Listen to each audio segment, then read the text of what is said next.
Star news Marathi, नवे पाऊल नवी दिशा. अनेक वेळेला आमचे मित्र वैभव पाटील हे बोलत असतात की बाबा काही लोक आमच्याबरोबर प्रचार करतात, काही लोक विरोधात प्रचार करतात. तुम्ही ज्या पद्धतीनं सभांमधून भूमिका मांडत होता की आम्हाला आता नगरपालिकेची सत्ता येऊ दे मग आम्ही बघतो, तुम्ही आजपर्यंत 40 वर्ष बघतच आला म्हणून लोकांनी तुम्हाला नाकारलं. त्याचा गाडा काढतो, त्याला धावतो, ह्याला धावतो, लोकांना ते आवडत नाही. फार काळ राजकारण दहशतीवर करता येत नाही, फार काळ राजकारण पैशावर करता येत नाही, फार काळ राजकारण भावनेवर करता येत नाही. ते राजकारण विकासावरच करावं लागतं. आणि मला खात्री आहे की त्यांनी कितीही टीका केली, कितीही टोकाची केली, तर आता विटेकर जनतेनं आमदार बी आमचाच दिलाय, नगरपालिकेची सत्ता बी आमचीच दिलेली आहे आणि जिल्हा परिषद सुद्धा आमचीच आहे. बघा, ठाकरेंचं राजकारण हे पाटलांचं राजकारण ज्या पद्धतीनं त्याच पद्धतीनं वाड्यावरचं राजकारण जसं आपण म्हणतो ना, तर तुम्ही नवीन येणाऱ्यांचं स्वागत कराल, त्यांना फोनवर बोलाल आणि जुन्यांना मात्र तुम्ही किंमत देणार नाही, ही त्यांची भूमिका आहे. आणि एकनाथजी शिंदे यांच्याकडे प्रवेश केल्यानंतर परत ज्यावेळी आम्ही भेटू त्यावेळी का संजय का आलायस ही विचारण्याची धमक किंवा एक आपुलकी, एक गोडी असते कार्यकर्त्याविषयी, तेवढं समाधान करून जातं ना. मला काही वेळेला ठाकरे गटातल्या नेत्यांचा फोन येतो, कसं चाललंय, मला एकदम सुखात आहे, चांगला आहे, आनंद आहे. कार्यकर्त्याला निदान पाठीवर हात ठेवून त्याची विचारपूस केली जाते. ही विचारपूस ठाकरे गटात कधीच केली नाही. आपल्या दैनंदिन जीवनात मसाल्याचे पदार्थ नवीन नाहीत, पण ते कोणते वापरायचे हा मात्र सर्वांनाच पडतोय प्रश्न. महालक्ष्मी फूड्सचे जयराम मसाले घेऊन येतोय. कांदा लसूण मसाला, मटन मसाला, हळद पावडर, मिरची पावडर, धना पावडर, चविष्ट व स्वादिष्ट मसाले. जयराम मसाल्यामुळे जेवण होईल रुचकर. जयराम देतोय जिभेला चव,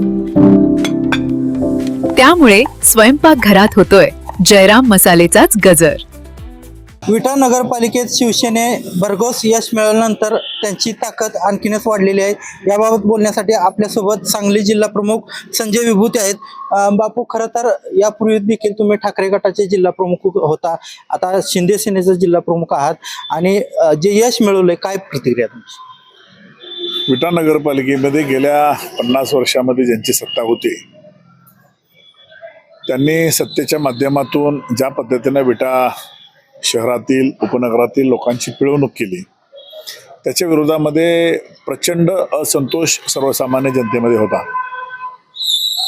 बऱ्यापैकी दहशतीमुळे काही लोक बाहेर पडत नव्हती, काही लोक विरोध करत नव्हती आणि विरोध केला तर त्या विरोधाला दाबण्याचं काम यापूर्वी नगरपालिकाच्या माध्यमातून होत होतं.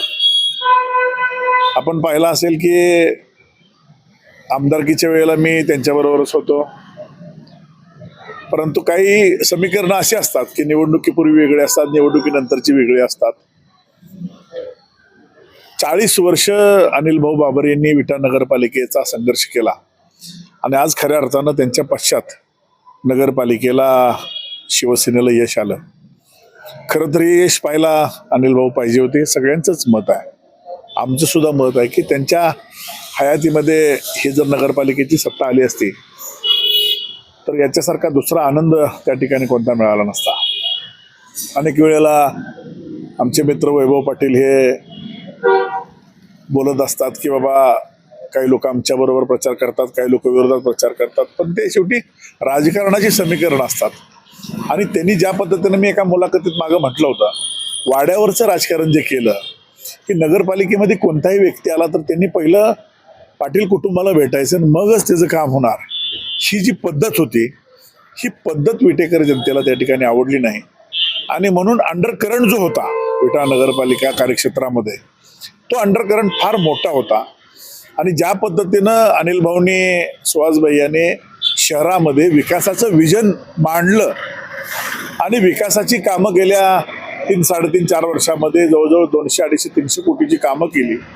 त्यामुळे विट्यातल्या सर्वसामान्य जनतेला एक विश्वास वाटला की काही नाही, यांच्या हातात विटा दिलं की आपलं विटा सुरक्षित होऊ शकतं. आणि या भावनेनं त्या ठिकाणी विटेकर जनतेनं आम्हाला मतदान केलं, आम्हाला ताकदीनं निवडून दिलं, आमच्यावर विश्वास ठेवला आणि आम्ही दिलेले उमेदवार तुम्ही त्या ठिकाणी जर पाहिले, सर्व उमेदवार सुशिक्षित आहेत, तरुण आहेत.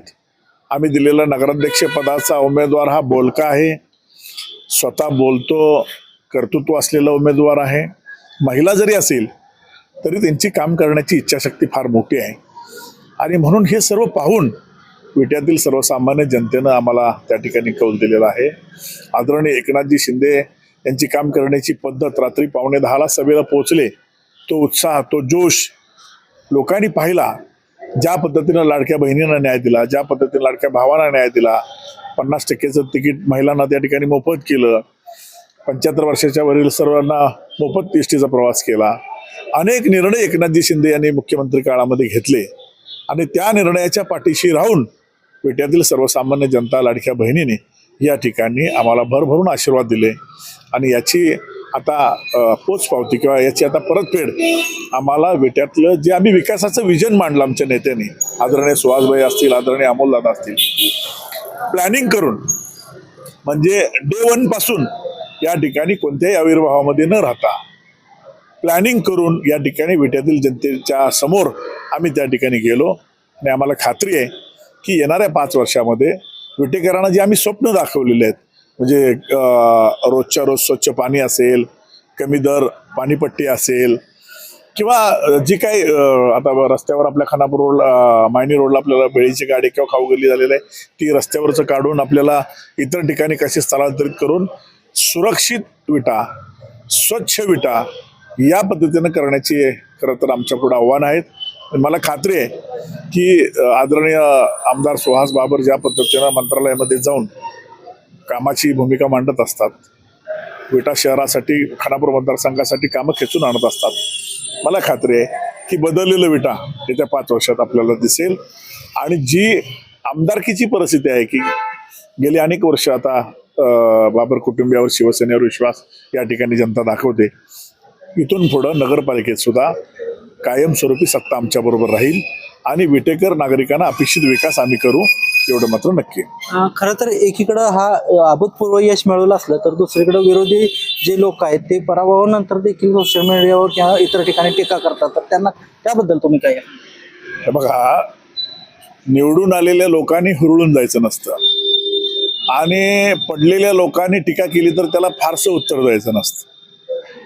म्हणजे एकनाथ शिंदेंचं वाक्य नेहमी मी त्या ठिकाणी लक्षात ठेवतो आणि आदरणीय सुहासभाईंनी सुद्धा ते वेळोवेळेला सभेमध्ये मांडलेलं आहे की टीकेला उत्तर हे कामातून द्यायचं. ते काय टीका करतात, कशा पद्धतीने करतात, आता त्याला फारसं महत्त्व राहिलेलं नाही. कारण तुम्ही ज्या पद्धतीनं सभांमधून भूमिका मांडत होता की आम्हाला आता नगरपालिकेची सत्ता येऊ दे मग आम्ही बघतो, तुम्ही आजपर्यंत 40 वर्ष बघतच आला म्हणून लोकांनी तुम्हाला नाकारलं. ह्याचा गाडा काढतो, त्याला धावतो, ह्याला धावतो, लोकांना ते आवडत नाही.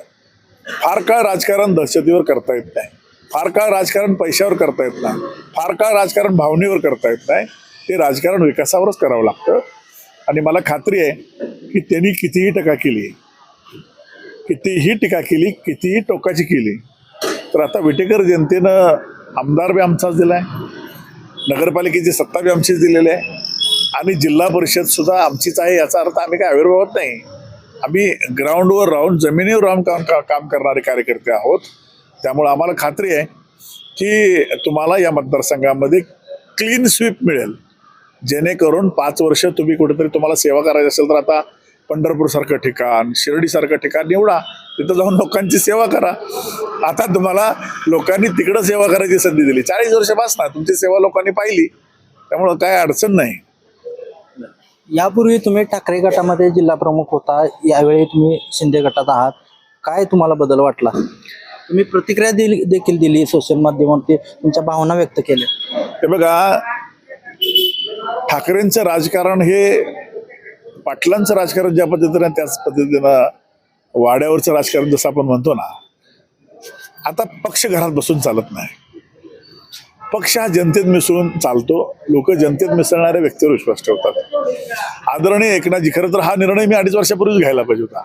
आदरणीय एकनाथजी शिंदे ज्या पद्धतीनं कार्यकर्त्यांमध्ये मिसळून काम करतात, कार्यकर्त्याला सहज भेटतात, लक्षात ठेवतात, कार्यकर्त्याच्या अडीअडचणी समजून घेतात, हे राजकारण महाराष्ट्राला आवडलं. म्हणजे आम्ही सुद्धा गद्दार गद्दार म्हणत होतो, परंतु ज्या वेळेला आम्ही प्रत्यक्षात त्या ठिकाणी पाहिलं की आपण कुणाला तरी नावं ठेवण्यापेक्षा त्याची काम करण्याची पद्धत, लोकांच्या विषयीची तळमळ, सर्वसामान्य व्यक्ती असेल, महिला असेल, युवती असेल, युवक असेल, शेतकरी असेल, व्यापारी असेल, सर्वांच्या विषयी विजन असलेला नेता म्हणून एकनाथ शिंदेंचं त्या ठिकाणी आपल्याला उल्लेख करावा लागेल. ठाकरेंचं मी राजकारण पाहिलं, सर्वसामान्य कार्यकर्त्यांशी, पदाधिकाऱ्यांच्या भावनांशी खेळायचं आणि भावनेवर राजकारण करायचं. कार्यकर्ता जर त्या ठिकाणी आपला मातीमूल झाला, त्याचं कुटुंब उद्ध्वस्त झालं, तर त्याला जबाबदार नेताच असतो. आणि कार्यकर्ता जर प्रगती झाली, कार्यकर्ता मोठा झाला, तर त्यालाही जबाबदार नेताच असतो. हा त्या दोन्हीतला फरक आहे. 25 वर्ष आम्ही ठाकरेंच्या बरोबर काढली, एकनिष्ठपणे काढली ना, तुमच्या विचारधारेला मानून काढली. तर तुम्ही नवीन येणाऱ्यांचं स्वागत कराल, त्यांना फोनवर बोलाल आणि जुन्यांना मात्र तुम्ही किंमत देणार नाही, ही त्यांची भूमिका आहे.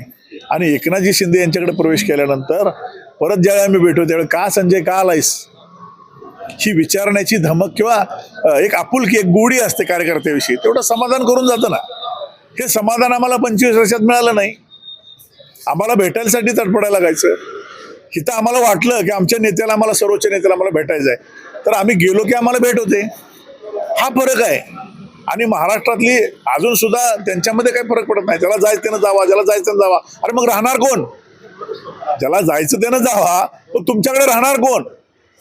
काही पक्षामध्ये काही नेते असे असतात की एखादा कार्यकर्ता रुसला चालला तर त्याला समजावून सांगितलं जातं, त्याला अडवलं जातं. इथं तसलं काय नाही. ज्याला जायचं त्यानं जावा, ज्याला जायचं त्यानं जावा. मग राहणार कोण तुमच्या बरोबर? ज्या कार्यकर्त्यांनी स्वतःच्या जमिनी, घरं, सोनं नाणं घाण ठेवून तुमच्या पक्षाचं काम केलं, निवडणुका लढवल्या, तुम्ही सत्तेत असताना, मुख्यमंत्री असताना सुद्धा त्या ठिकाणी कुणाला काही दिलं नाही, आणि आता तर म्हणता माझ्याजवळ द्यायला काही नाही, पण ज्यावेळी होतं त्यावेळी काही दिलं नाही. मग कार्यकर्ता मोठा होणार कधी? कार्यकर्त्याला ताकद मिळणार कधी? हा ठाकरेंमधला आणि शिंदेमधला फरक आहे. मी कुणाला नावं ठेवतो असं नाही. आज माझी जी ओळख आहे ती शिवसेनेमुळे आहे, परंतु आज खऱ्या अर्थानं महाराष्ट्रातला प्रत्येक शाखा प्रमुखांपासून ते जिल्हा प्रमुखापासून ते नेत्यांपर्यंतचा प्रत्येक नेत्याला काय अपेक्षित आहे? माझ्या पक्षामध्ये मला मान सन्मान मिळाला पाहिजे. माझा पक्ष जर त्या ठिकाणी मी एखादा जिल्हा सांभाळतो, त्या जिल्ह्यामध्ये जर मला मान सन्मान मिळणार नसेल, माझ्या अडचणी जर वरिष्ठ कोण समजावून घेणार नसतील, तर तुम्ही फक्त मला चुकीला कारणीभूत धरणार, पण माझ्या अडचणीला तुम्ही कारणीभूत होणार नाही का? ही भूमिका त्या ठिकाणी कुठेतरी नेत्यांनी समजून घेतली पाहिजे. आणि ती भूमिका या शिवसेनेमध्ये, त्या शिवसेनेमध्ये जमीन आसमानचा फरक आहे.